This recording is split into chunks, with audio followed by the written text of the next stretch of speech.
Enyumaho emishango y'government yabiretira ha Omusinga wa Rwenzururu hamwe n'abakomi b'Omusinga yone bakajibiyaho ecyarigirireho abakomi be okugaruka muri Kasese. Konka Omusinga wa Rwenzururu we atwira muri Kampala kandi aje kugaruka muri Kasese ahabiro nabyo kwikome 2023 kandi ahabiri 19 byo kwikoma mwaka ogu bajaguze cyoro cyo Omusinga bwabo. We have had enough. We have seen enough. We have learned enough. If we don't learn from the past, only fool could fail to learn from the past. Omusinga naje kuba nakuma amahega UPDF ekirukutanaho n'abakoma batwira yine.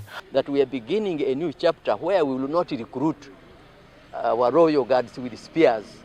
The government is going to provide the people who will protect the king, just like they do in Bunyoro, Toro, Buganda, Busoga, and so on.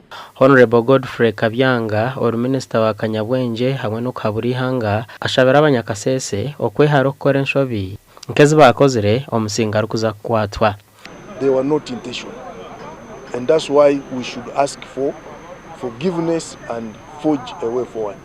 But if we repeat the same mistakes again, then they will be intentional. Those ones shouldn't be forgiven. Obwahati government yamazire kugura itaka erije kombeka hekikari cyo Omusinga obwa Rwenzururu. The plans are already made. His Majesty Omusinga has those plans which are going to be used to build the house there. Gasha kwa Gilbert Mahanguzi.